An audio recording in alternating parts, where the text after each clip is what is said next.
প্রধানমন্ত্রী মেয়র নির্ধারিত প্রয়োজনীয়তা ও বাংলাদেশের বাস্তবতা। বাংলাদেশের জন্ম ও রাজনৈতিক যাত্রা। 1971 সালে বাংলাদেশের স্বাধীনতা যুদ্ধের মাধ্যমে একটি নতুন রাষ্ট্র হিসেবে যাত্রা শুরু হয়। লক্ষ্য ছিল গণতন্ত্র, ন্যায় বিচার ও জনকল্যাণ। কিন্তু স্বাধীনতার পর থেকে শুরু হয় ক্ষমতার লোভ, স্বৈরাচারী শাসন, সেনা হস্তক্ষেপ, দলীয় দুর্নীতি, রাষ্ট্রীয় সম্পদ লুণ্ঠন, বিচারহীনতা ও মানবাধিকার লঙ্ঘন। ক্ষমতার মেয়াদ নির্ধারিত না থাকায় কি সমস্যা হয়েছে? দীর্ঘমেয়াদী শাসনের ফলে একচেটিয়া শাসন ব্যবস্থা গড়ে উঠেছে।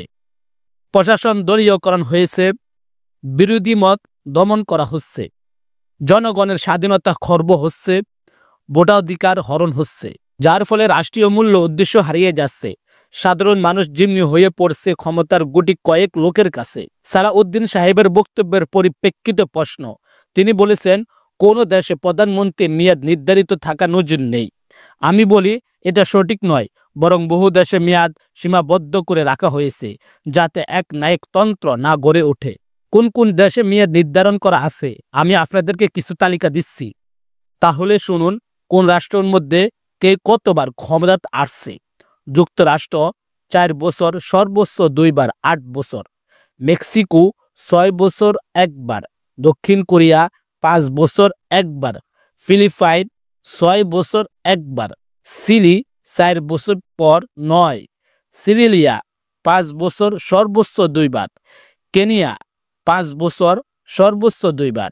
নাইজেরিয়া 4 বছর, সর্বোচ্চ 2 বার।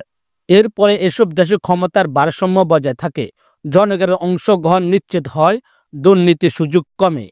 বাংলাদেশের জন্য এটি কেন প্রয়োজন?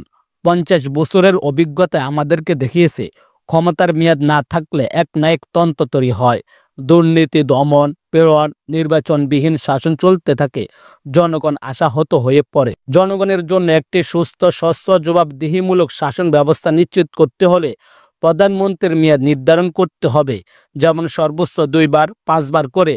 ক্ষমতা হস্তান্তর প্রক্রিয়া সহজ ও শান্তিপূর্ণ করতে হবে। নির্বাচন কমিশন স্বাধীন করতে হবে। আমাদের আহ্বান, যদি যুক্তরাষ্ট্র, দক্ষিণ Korea, Mexico, Philippine, Chile, Nigeria, Kenya এসব দেশে মেয়াদ নির্ধারণ করে জনগণের স্বার্থে শাসন ব্যবস্থা চলায়, তাহলে বাংলাদেশ কেন পারবে না? আমরাও চাই এক নায়কতন্ত্র নয়, গণতন্ত্র ও জবাবদিহি হোক। সরকার জনগণের সেবক হোক, প্রভু নয়। প্রধানমন্ত্রীর মেয়াদ নির্ধারণ করা শুধু একটি আইন নয়, এটি একটি নৈতিক দাবি।